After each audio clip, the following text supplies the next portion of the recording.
Adventures with David Liebehart. Come and join me and you'll learn stuff that won't part. Adventures with David Liebehart. Join me now. You'll learn all about what my ups and downs are. The good, the joy, the bad. Come and join David's adventure with David Liebehart.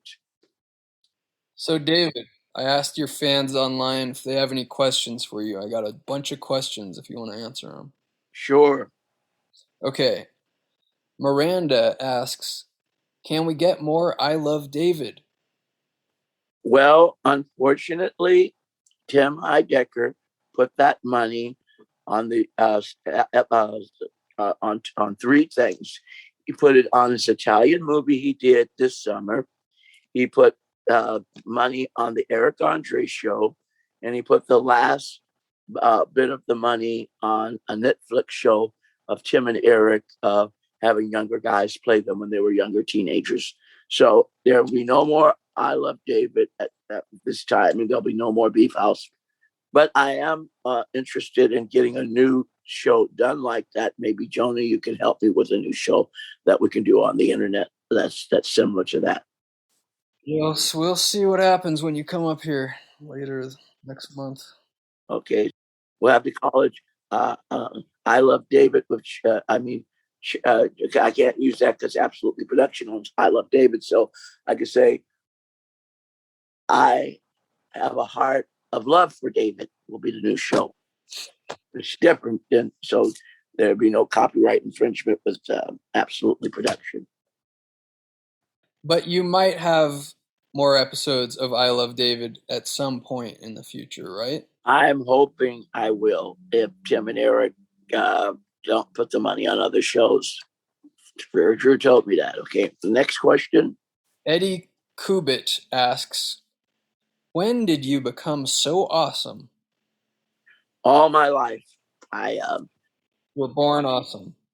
I was born awesome in in the 50s, and then I put the salt and was when I went to Goodman Theater for acting. I took music classes and I went to the Art Institute for Art, and I got my and then when I went to college for art and music, and then I was in different plays. That's what made me even more awesome. And then I took comedy classes at the Comedy Store with Jonathan Winters, and he was an awesome teacher. He did the Jonathan Winters show. He was on Mork and Mindy. He was from Ohio, where some of my on my dad's side of the family's from Dayton and Troy, Ohio, and Columbus, Ohio, and Cleveland, Ohio. Is where but my dad's side of the family's also from Pittsburgh. All right, we got a ton of questions. Can we try to make these answers short, David? Sure. All right. Cy Darnell asks, will David focus at all on the recent report released by the U.S. government regarding UFO sightings by military pilots? Are you aware of the recent government disclosure of UFO sightings by military pilots? I am. I have a lot of friends and family members that had high up clearance in the military as well as in the Christian Science Church. I would like to know if the fans could put them on flash drives and mail them to me, or they could send them to my phone so I could see them. But just recently, the doctor that I saw about getting the cataract from my eye felt that anybody that believed in UFOs or space aliens should be in a mental institution and was crazy and local. I'm getting a new nurse to replace her. She doesn't. I slept there. I don't trust a nurse like that. So that's not true. UFOs are just as real as this interview I'm doing with you all. I've experienced being abducted as a child, which you can see on my I Love David show. I've seen Bigfoot when I went fishing with my dad. I experienced a lady that was an extraterrestrial from Star Corridor that met me face to face when I used to be a portrait artist at La Brea Tar Pits.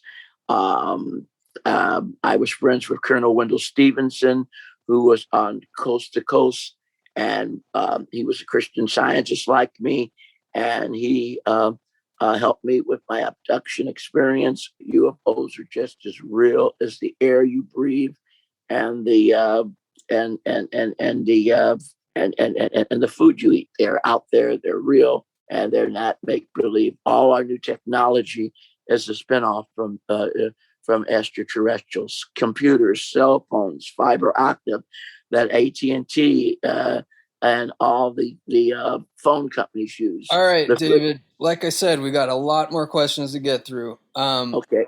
Maybe. Well, why don't we do one more question?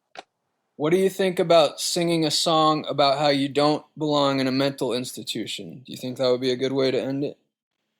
I don't belong in a mental institution. I'm normal. I'm talented, and I have a lot to give. Norman, please don't be brainwashed by the people that make up fabricate lies about me. I'm just as normal as you are. I am a very talented star. I don't want to be with someone that wants to label me falsely. The Bible says, "Thou shalt not bear false witness against thy neighbor." And if anybody thinks I'm mentally off, they're the ones that are mentally off. It's in their thinking, not mine, and their behavior, not mine. All right. Till next time. People want to hear the full episode of all the questions and answers. You got to go to patreon.com/adventureswithdavid.